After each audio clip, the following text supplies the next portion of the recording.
কোনো মানুষের জীবনে পরকিয়া কবি নেই কিয়া, কিছু মানুষের জীবনে পরকিয়া বহুত কিয়া। আমাকে পারবে না ট্রোলিং, মানে খুলেই ট্রোলড আমি হই। দর্পণার তিয়াশা এর মধ্যে বলে ফেলেছে। এবার আমি আমার নামটা বলে out of all people Swastika.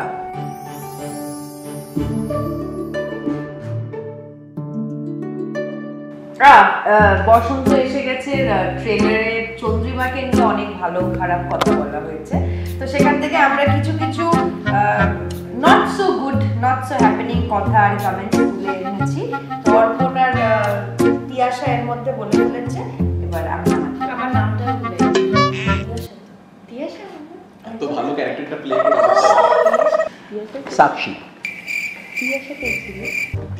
বলছে অর্পণার তিয়াশা, নিশানা তিয়াশা, অর্পণা সাক্ষী। ও সেটাই, তাই আমি না ক্যারেক্টারটা ভুলে গেছি, এখান থেকে যাই তো। Out of all people Swastika, ও কি রাইট চয়েস ফর চন্দ্রিমা? এইটা তো আমি বলতে পারবো না, এটা তো অভিমন্যু মুখোপাধ্যায় এবং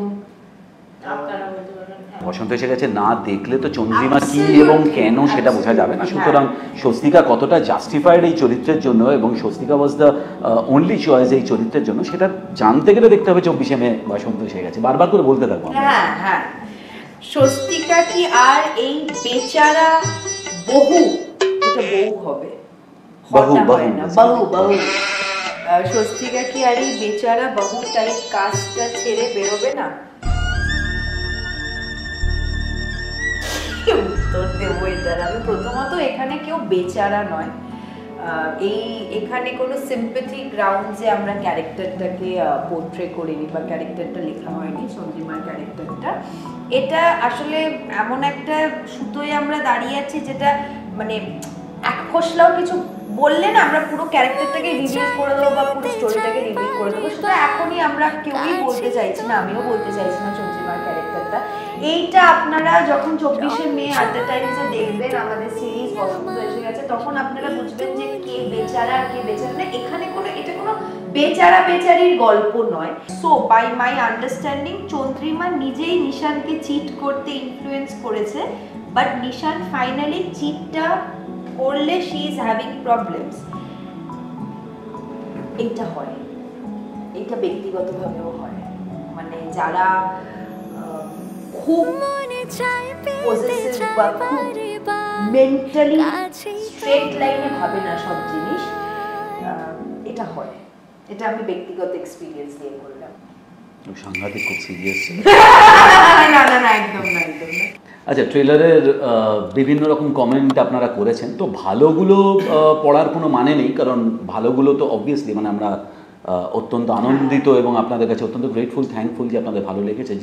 যেই কমেন্টগুলো একটু সাইড লাইনের কমেন্ট, সেইগুলো নিয়ে একটু আলোচনা চলছে। খুব ডাইসি একটা প্রশ্ন, আজকাল কি পরকীয়া ছাড়া স্ক্রিপ্ট হয় না? এটা বেসিক্যালি স্ক্রিপ্টের তো অনেক রকম আঙ্গিক থাকে, মানে সেখানে অ্যাকশন ছবি অথবা সিরিজও হয়, থ্রিলার হয়, হরর হয়, লাভ স্টোরি হয়, সেখানে দাঁড়িয়ে পরকীয়াও কিন্তু একটা সাবজেক্ট, কারণ পরকীয়াও কিন্তু বাকি সব রকমের কী বলবো সব রকমের ইমোশনের মতো পরকীয়াও কিন্তু বাস্তবে হয় না, তা তো নয় যে বাস্তবে ভূত দেখাচ্ছি অথবা কিছু, তা তো নয়। পরকীয়াটাও বাস্তব, কোনো মানুষের জীবনে পরকীয়া কবি নেই কিয়া, কিছু মানুষের জীবনে পরকীয়া বহুত কিয়া। আচ্ছা, 2 নম্বরটাও একটা ভয়ঙ্কর বিষয়। 2 নম্বর কমেন্ট, জালি series looks like a cheap adaptation of much celebrated Bollywood movie. Basically much celebrated Bollywood মুভিটা কোনটা সেটা আমি বুঝতে পারছি না। হ্যাঁ, কিন্তু বিভিন্ন কমেন্ট আমি আলাদা কমেন্টে যেগুলো পড়েছি সেগুলো একটা দুটো বলিউড ছবির নাম কেউ কেউ নিয়েছেন যেগুলো থেকে অ্যাডপ্টেড। আমি সেই ছবিগুলোর নাম নিতে চাই না, কারণ যারা ভাবেননি তাদের তাহলে ভাবানো হবে জিনিসটাতে। কিন্তু দেখুন, মানে সত্যি কথা বলতে আমি না জীবনে যখন সিনেমা করেছি না, আমি রিমেক ছবিও বানিয়েছি। সুতরাং রিমেক যদি করতে হয় না, আমি বুক ফুলিয়ে একদম ঢাক পিটিয়ে বলি রিমেক করছি। কিন্তু এখানে রিমেকের সত্যিই কোনো জায়গা নেই, কারণ এটা না মানে একদম একটা এক লাইন স্টোরি থেকে আমাদের খুব মানে কি বলবো প্রচণ্ড একটা স্ক্র্যাচ লেভেল থেকে সবাই মানে টোটাল একটা ক্রিয়েটিভ টিম মিলে বসে গল্পটা বানানো। কপি করলে বলে করি কপি করছি, কপি না করলে বুক ফুলিয়ে বলি কপি করছি না। সুতরাং সেকেন্ড পয়েন্ট ওভার।